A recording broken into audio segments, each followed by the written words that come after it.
सास भी बहू थी, अब मैं सास बन गई। हमारे बेटा खुशखबरी सुना रहे कि बेटे ने पहले बताया मम्मी यदि बेटा हुआ तो नाम राम रखेंगे, क्योंकि अब उसी दिन निर्णय आ कि मैंने कहा बहुत से अच्छा नाम क्या है। बेटे ने बताया तो गायत्री हमारी बहू, उन्होंने झिझकते उनसे कहा कि अम्मा एक बात कहे। मैंने कहा बोलो।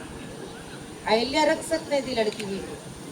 आप सोचिए, मुझे लोग क्रेडिट देते हैं आपने बड़े अच्छे नाम रखे, मैंने नहीं रखे, मेरी बेटी बहू ने अपने बच्चों के नाम रखे। हाँ, संस्कार वही ये कहते हैं, इसीलिए अच्छे नाम।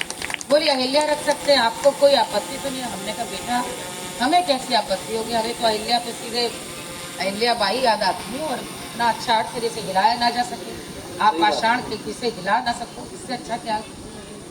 तो उसने कहानी बताई कि जब वो गर्भ में थी तो उनकी माँ ने पढ़ी शिवानी की 14 फेरे, मैं इसलिए याद बता रही हूँ। उसकी नायिका का नाम है अहिल्या। तो जैसे हमारी बहू पैदा हुई उन्होंने नाम रख दिया अहिल्या। वो जमाना सास ने कहा ये नाम तो नहीं हो सकता, क्योंकि गौतम ऋषि का श्राप लगा था ये वो। अगेन उनकी भी कहानी अधूरी रह गई।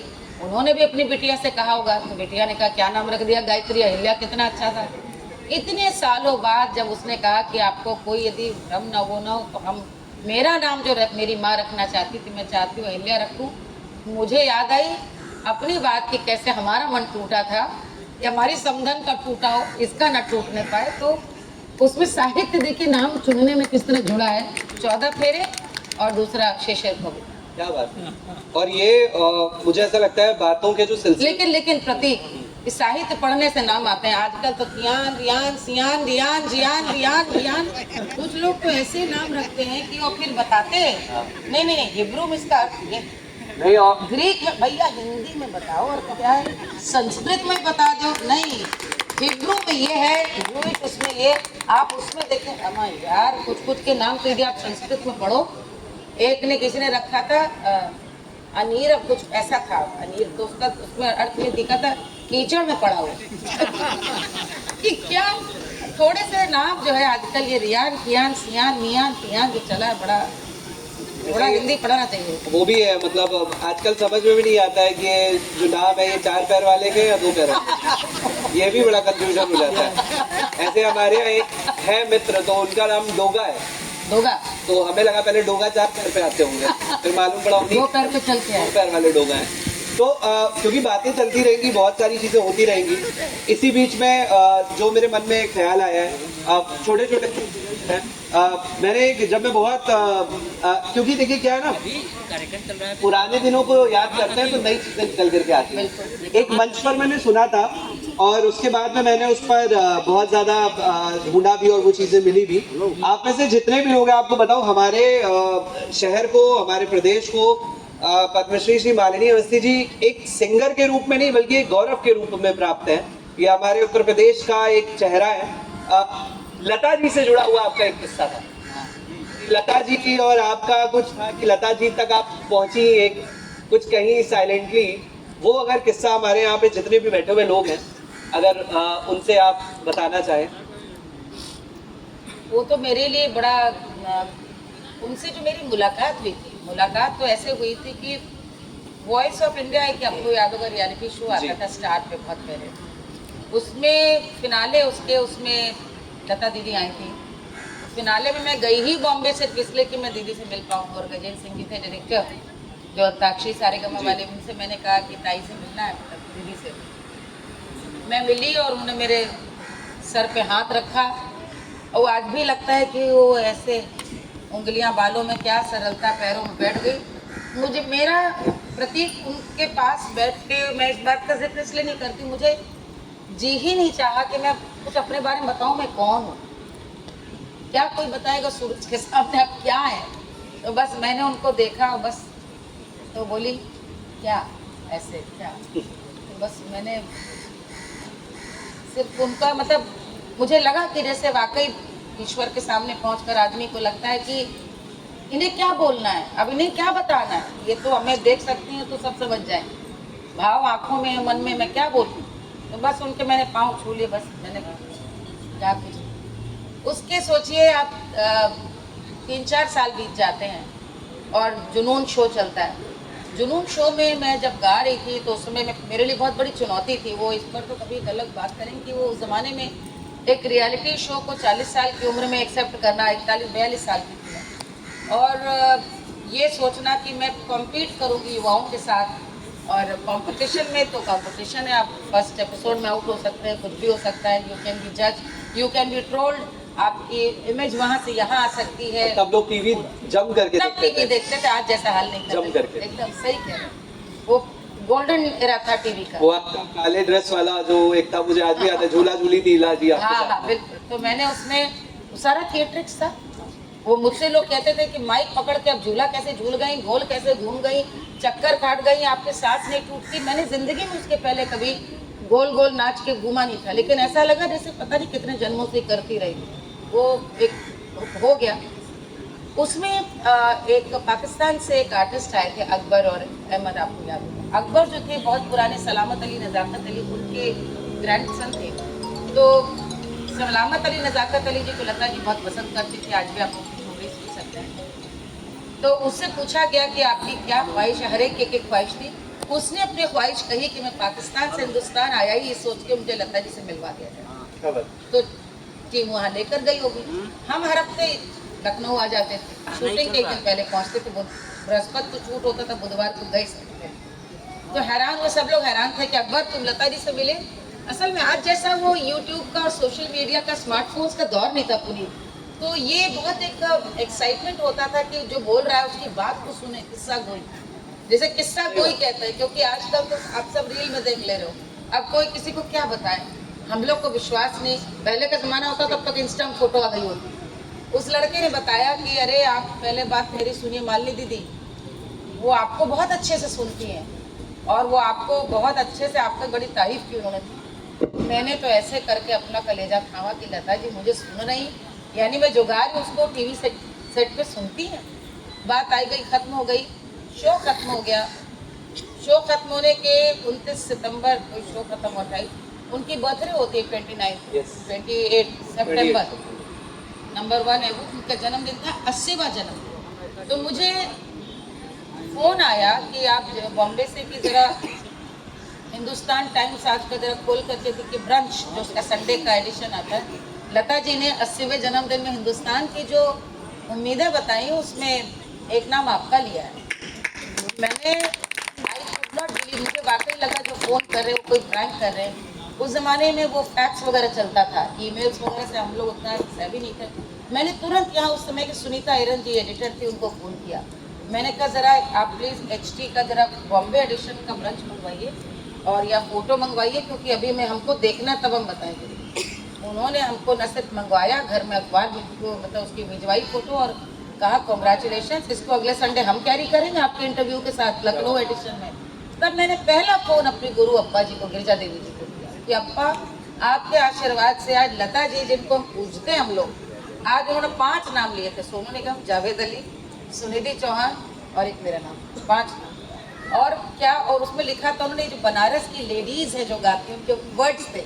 बनारस की एक लेडीज़ है मालिनी अवस्थी जो गाती, लखनऊ से नहीं जोड़ा था, बनारस से जोड़ करके उन्होंने कहा मुझे उनका गाना बजाना बहुत अच्छा लगता है। तो ये मैं आज आपने पूछ दिया, मैं जल्दी इस बार में बताती नहीं किसी को, क्योंकि वो मेरे लिए बड़ा एक खजाना है जिसको मैं सबको दिखाना नहीं चाहती। वो एक मुझे बट डेफिनेटली एक वो पुनीत बहुत एक प्रतीक, it was a very great, मैं कहूँगी एक आपके लिए बहुत सबसे बड़ा इनाम था। मैं तो सबसे बड़ा इनाम था, क्योंकि ये लगा कि जो रास्ता अपनाया है मैंने एक पारंपरिक धरोहर को सुनाने का, यदि वो गायिका जिसने 3 मिनट में 100 साल से जादू बिखेर रखा है, यदि उन्हें समझ में आ गया है तो दुनिया को समझ में आएगा। तो ये वो में सबसे बड़ा मेरे लिए एक स्टेपिंग स्टोन में सहारा दे दिया। किसी को बहुत घबराहट थी उस टाइम, बहुत जज किया जाता था, बहुत ट्रोल किया जाता था, और हिम्मत थी तो ऐसे लोगों ने हिम्मत की। क्या बात है, एक बार जोरदार तालियां होनी चाहिए। और इतनी ट्रांसमिटी की पूरी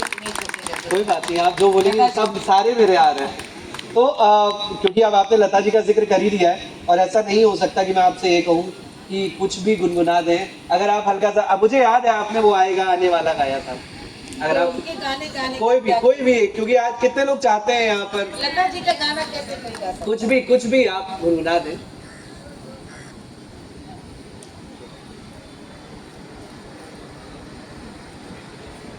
तालियां चाहिए आप लोग। अरे यार, उनके गाने बहुत प्यारे हैं।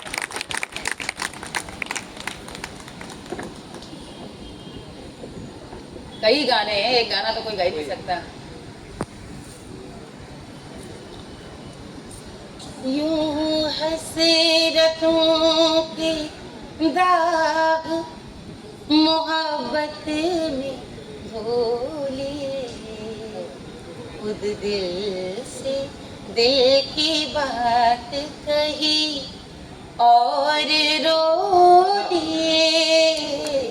यूं हसरतों के दाग मोहब्बत में धोले, खुद दिल से दिल की बात कही और रो दिए।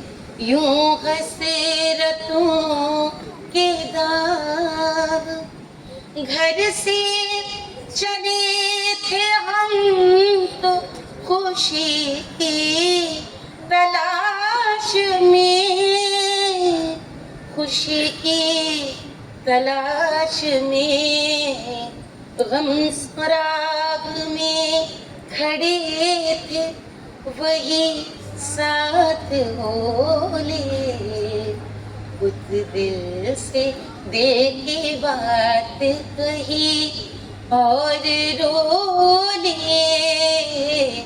यूं हसरतों के दाग। और ये हम लोग ने जैसे जैसे हम लोग सत्र के आखिर की तरफ आ रहे हैं, बहुत सारी चीजें बातें अपने आप निकल के आई। लेकिन लता जी के हमारे पसंदीदा सारे गाने उनके फोक के हैं। जहाँ भी कहीं भी लोक का मुझे लगता है वो बेस्ट उन्हीं गानों में निखर करके हैं। जैसे कदर जाने ना, हाय कदर जाने ना, मोरा बालम बेदर्दी, कदर जाने ना है कदर, मैं तो तुम संग नैन मिला के हार गई सजना, हार गई सजना। जहाँ मैं जाती हूँ वहीं चले आती हूँ चोरी चोरी, जहाँ भी लोक का फुट आ जाता है। लता जी की वॉइस, ये तो बता दोगे तुम मेरे कौन हो। क्या बात है, क्या बात है, जोरदार तालियां। एक कलाकार को, गायक को छेड़ना नहीं चाहिए। नहीं, ये छेड़ना बहुत जरूरी है क्योंकि हमारे पास में देखिए अभी जैसे हर तरीके का पोल्यूशन हो रहा है, उसको दूर करने की बात हो रही है, वैसे नॉइस पोल्यूशन ऐसे सिंगर ऑटो ट्यूनर का भी बहुत ज्यादा हो रहा है, पूरे लिरिक्स का भी बहुत ज्यादा हो रहा है। तो हमें लगता है जहाँ हो हवन कर देना चाहिए शुद्ध सुरों का। और क्योंकि आपने फोक की बात करी है और लता जी के गानों की बात करी, और हाल फिलहाल में हम देखते हैं आपके ऊपर बड़ा प्यार है, बड़ा प्यार करती हैं आपको बैजंती माला जी। आप जाती हैं, आप मिलती हैं, एक गाना उनका भी था ना, ढूंढो ढूंढो रे साजना। सारे गाने में जो गंगा जमुना के तो सारे गाने आप ले लीजिए, दो हंसों का जोड़ा बिछड़ गए उरे, बैजंती माला जी और नागिन देखिए, बैजंती माला जी सारे यूपी का फोक। एक बार उनका कार्यक्रम हुआ कमानी में कुछ साल पहले, तो मैं उनको मिलना चाहती थी, दिल्ली में तब मैं रह रही थी, तो मैं उनको मिलने के लिए गई। तो ग्रीन रूम में बड़ा अच्छा लगता है, फैन की तरह बाहर खड़े होंगे ऐसे लोग जैसे लता जी के लिए, बैजंती माला जी के लिए। तो उषा आरके थी जिन्होंने प्रोग्राम करा था, जहाँ मुझे देखा उन्होंने कहा प्लीज़ कम इन। तो मैं जैसे ही आई तो उन्होंने कहा कि डिसाइपल हैं, अप्पा जी का नाम लिया, गिरजा देवी जी के डिसाइपल हैं। तो वो प्रोग्राम करके आई और बस वो अपना ये उतार रही थी कान का ड्रेस वो पूरा। तो उन्होंने मुझसे कहा था, एक वो थी ना, कजरी घेरी आई बदरिया, सावन बिन लागे न मोरा जिया। तो मैं उनको देखती रह गई कि क्या उनकी याद। बोली कि वो बड़ा अच्छा गाती थी, तो कैन यू जस्ट सिंग। तो ग्रीन रूम में मैंने ऐसे गा दिया, घेरी आई है कारी बदरिया रे, राधे बिन लागे ना मोरा जिया। और मैं आपको क्या बताऊं, क्या फैन मोमेंट था मेरे लिए। मैं उनके लिए गा रही थी, लेकिन मैं उनका भू विलास देख रही थी, वो सुन रही थी, लेकिन वो जो भरतनाट्यम का वो पूरा राधा और कृष्ण का जो भाव वो पूरा वो करती जा रही थी। मैंने गाया और उनको इतना याद था कि जब वो अयोध्या आई फिर से रामलला के लिए राज सेवा राज में, सेवा में। तो उस दिन उनके कार्यक्रम में मैं फिर गई, तो बस उन्होंने जैसे देखा बस हाथ पकड़ के सीधे बैठा लिया। और तो ये सौभाग्य है ऐसे लोगों को जानना, देखना, मिलना। बहुत सारी बातें, और मुझे लगता है कि बात करते रहेंगे तो लोक और साहित्य जो है ये समंदर की किताबों पे तो बात कर लो, निकलता रहे। मैम किताबों पे ही अब आए अगर, तो क्योंकि मुझे ऐसा लगता है कि जो अपनी एक बात हम लोगों ने करी है, अगर इसको कोई लिख दे तो एक किताब निकल जाएगा पूरी तरह से। आज जितनी बातें हुई तो पूरी किताबें ही है। बिल्कुल। तो अगर चलते फिरते, क्योंकि आप निकलती भी रहती हैं, पढ़ती भी रहती हैं, आपका जो सब्जेक्ट भी रहा है पॉलिटिकल साइंस भी आपसे जुड़ा रहा है, किताबों में भी एक महिला गानों में भी अच्छी है, किताबों में भी अच्छी है, रिश्तों में भी अच्छी है, हर चीज में अच्छी है। इसमें किताबों का अगर पूछे कुछ 2-4 ऐसी किताबें जो हमारे आज के ऐसे लोग हैं, अगर इनको लोग समझना हो या जानना हो तो किन क्या सजेस्ट करना चाहेंगी, क्या पढ़ना चाहिए लोगों को? देखिए, लोग समझे ना समझे, जीवन को समझे, रिश्तों को समझे, वो बहुत जरूरी है। ये वो लोग समझना या लोक साहित्य को अपनाना, जानना, ये तो हर एक की किसी की भी बहुत एक व्यक्तिगत। अब ये देखिए हमारे सामने चलते फिरती धरोहर चली आ रही है, बताइए। आधा आई